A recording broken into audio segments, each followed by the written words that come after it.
Welcome to the Living Artist Podcast. I'm your host, Preston M. Smith.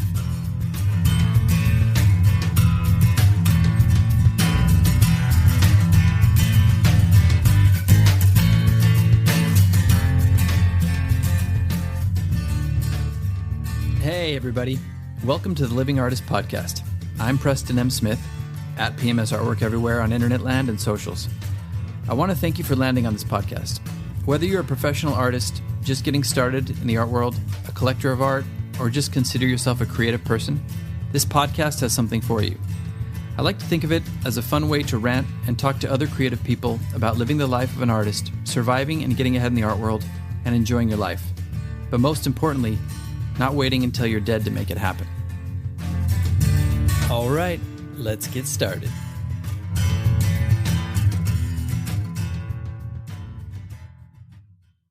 This episode is brought to you by Indeed.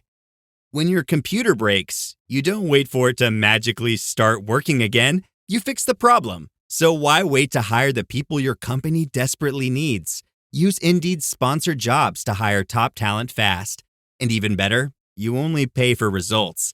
There's no need to wait. Speed up your hiring with a $75 sponsored job credit at Indeed.com/podcast. Terms and conditions apply. This episode is brought to you by Nespresso and Samra Origins by the Weekend Coffee Collection. Introducing Samra Origins. My collaboration with Nespresso is a connection to my roots, to my mother, Samra. Coffee that hits the right notes. It transports you. Crafted with unique notes and bold, soaring flavors. Experience a taste that moves you. Nespresso and Samra Origins. Discover more at Nespresso.com.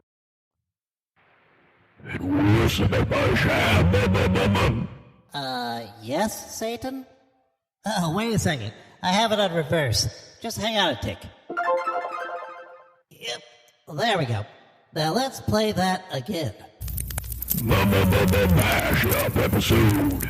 Damn it, I was afraid of that. Well, wait a minute. Now I'm in reverse. Hang on a tick.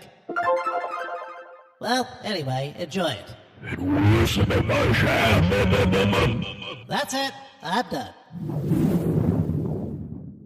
Little by little, I got there and I was able to save up some money, pay down my debt, and then say goodbye to the day job. And I'm going on about 7 years now of being a full-time artist. Wow. So thank you so much. I'm a testament to art. This is music to my ears, Preston, and it is the reason why we all get up in the bed in the morning. Really, it is. Yeah. Because the team at Artfinder have always been very passionate about our core mission, which is to make art accessible, affordable, and most importantly, a viable career for artists. And yes. it's a hell of a task because it's not something that's been done before at scale. Yes. I know, galleries do that very well. They do that at small scale with a handful of artists or maybe a dozen or two at a time. And I guess it's challenging at international scale as well. So, but it's what kind of gets us going, and what's really empowering as well internally when I speak to the team is the fact that we're not selling products that people don't need or want or are manufactured in unethical ways, etc. We're actually at the end of each transaction is a human being that has put their heart and soul and creativity into creating something that is enticing emotion that maybe otherwise you wouldn't feel. And art really is the essence of creativity, which is the essence of humanity. So to me, to play a part in this and for everyone on my team to work towards achieving that exchange of creativity through our platform and connection of artists with art lovers is just truly humbling. It's amazing. And yes, it is no small task. We're going to get into the nitty gritty of that a little bit. I wanted to talk about the B Corp because obviously that is extremely important to Artfinder. And it's something that I really love about the company as well. This, if I'm not mistaken, was your kind of idea. You discovered this, right? And do you want to tell us about B Corp? Yes, I can't claim I discovered B Corp, but I came across it once I took over running of Artfinder back in December 2017. A couple of months in, I had a meeting with an investor, a potential investor, who Martin Liu, a UK-based ethical and kind of socially conscious investor. Mm-hmm. And, I knew we were helping artists make a living. That's our mission. And I met Martin, and, he didn't choose to invest. But at the end of the conversation, he said, "Oh, but why you're not a B Corp?" I was like, "B Corp? What's B Corp?" I was going to Google it. And I did Google it, and I fell in love, and it just kind of resonated with me because I realized we were at heart a B Corp always. Yeah. Right. A certified B Corporation is simply, B stands for benefit. And it basically starts from a purpose. What is the benefit that the company delivers to society, the environment, all its stakeholders? And you start with that. And if you most of companies, unfortunately, in the world exist to make a profit. Yes. And that's a benefit for its shareholders alone. Solely, without providing solely. Whilst with B Corps, it starts with your mission. So if you want your business to become a certified B Corporation, the first thing that you need to do, you need to change the legal articles that underpin the existence of the business. So in the UK, it's called Articles of Association. Mm-hmm. Sometimes it's called Constitution of the company. And you change the articles in a way that removes the line that says the purpose of the company is to make profits for its shareholders. Right. And you replace it. You have to replace it with your mission statement. And it's a mission lock. So the company's purpose is not to make money. It is to solve societal issue or deliver a benefit to a particular underserved group or its customers or its suppliers or whatever it might be. There is still, the company still needs to make money and needs to bring returns to its shareholders. That doesn't change. So you're not turning into a charity. But also you can't really make a benefit if you're not making money, right? Exactly, because then you can't hire people that will deliver that benefit. But I think the key thing is that in any B Corp needs to balance the needs of the shareholders with those of its suppliers, employees, customers, and the environment. And as directors of a B Corp, we can't make decisions that don't consider all. So we can't make a decision that just increases our profit with disregard to all the groups that we work with. Yes. Or the environment. So it's changed.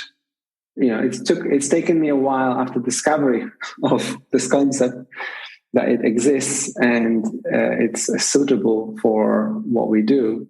It was like a eureka moment. It's like, this is part of our identity. Let's get certified. And we did that in 2019. We are just working on recertifying again, because you have to recertify every 3 years. Right. And it transformed the way we do business. I didn't need any help selling Antiglass. I needed help making it, to go from a one of a kind to doing quantities, to sets like dinnerware that people can put in the dishwasher is completely different than doing glass art, and having FDA approval, making sure the people on the other end that are opening it up don't have to assemble it. The people that work in the store that are unpacking on the loading dock, shipping to Neiman Marcus, and knowing half of it's going to get broken, so figuring out the whole boxing system so that nothing will get broken, just all of these details, which, were great for somebody who could be easily bored if it was too easy to do things. Yeah. So that was helpful. Well, it stretches you a little bit. And now you're on the board of California College of Arts, right? So I came on the board about 20 years ago, and they shortly after that time they started an MBA program, Masters of Business.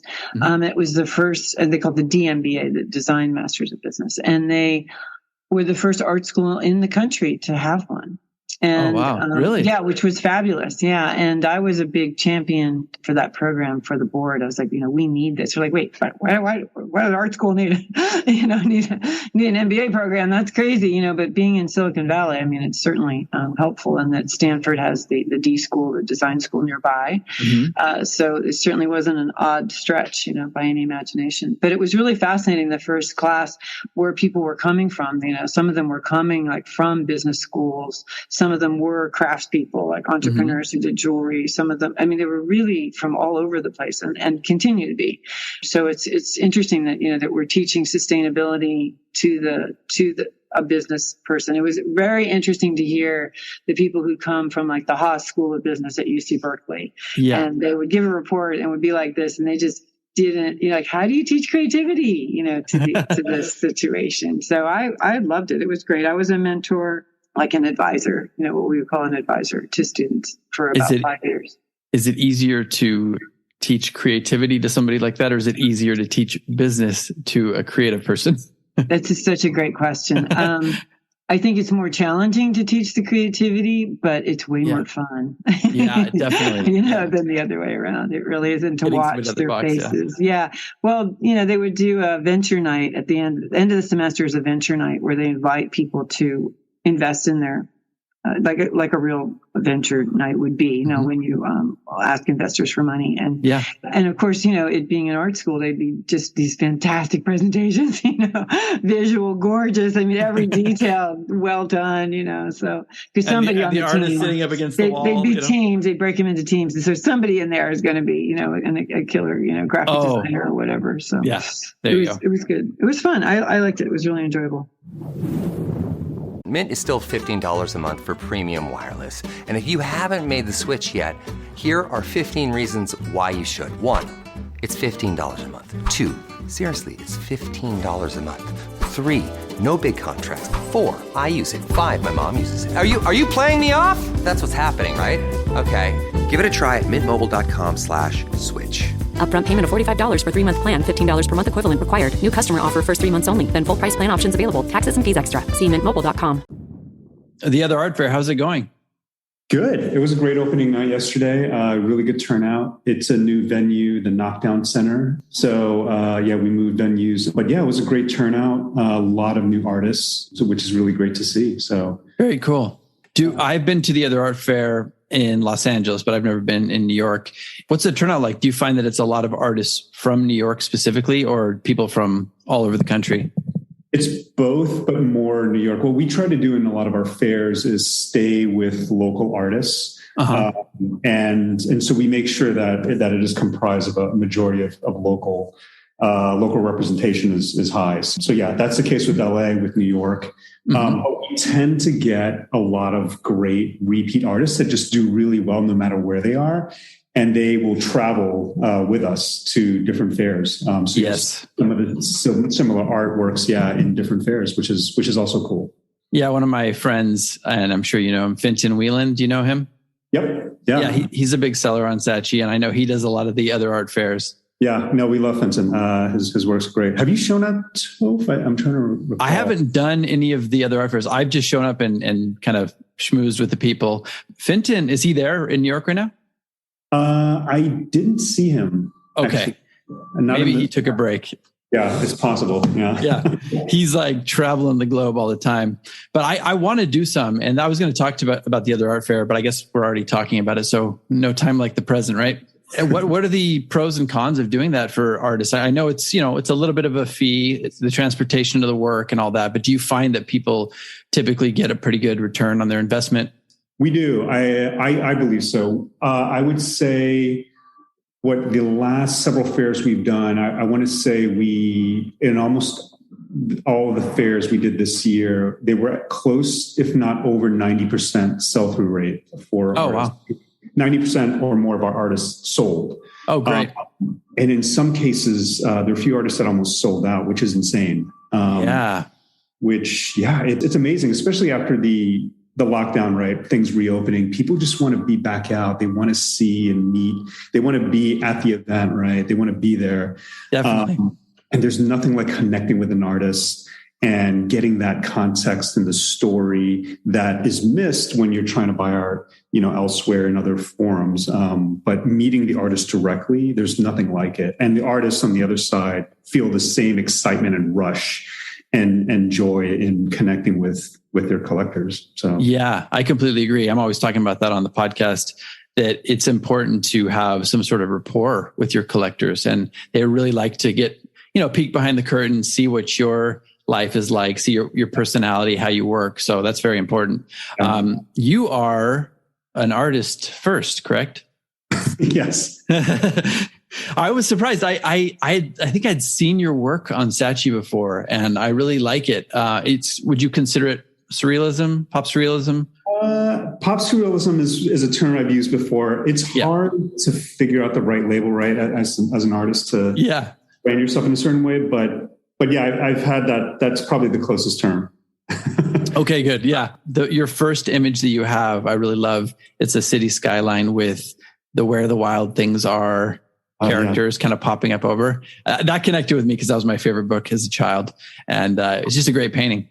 So everybody check out Wayne Chang's work. We are here, in case you're wondering, with Wayne Chang, general manager of Saatchi Art. Just give us a little bit of a peek behind the curtain of being the GM at Saatchi Art. What does that entail? What does a day in the life of Wayne look like? Wow. It's very busy. It is a lot to juggle. On the one hand, I am constantly looking at the business and, of course, how it's performing and in managing the health of that. But it's easy to get caught up in these sort of abstract numbers. But when I step back, I'm always amazed and warmed by the stories and testimonials. I'm constantly looking at feedback from our buyers, from our artists about, the works that they're creating and the success that they're getting through the platform. When I hear about someone who's able to provide for his family through a lot of the sales that he was able to get through the platform, I think that never gets old. It really doesn't, because a lot of artists are being able to find collectors that they wouldn't have found otherwise. And so I feel like what we do, it's easy to get caught up in the numbers, and I try not to, because I think the mission that we have, it's just a great feeling that I know that we're doing something good. You know what? Screw it. I'm not even going to try to fix this thing this time. I hope you enjoyed the episode, everybody. Stick a fork in me. I'm done. I don't know about you, but I got to get out of here. I'm going to go for a stroll and clear my head. Bye for now.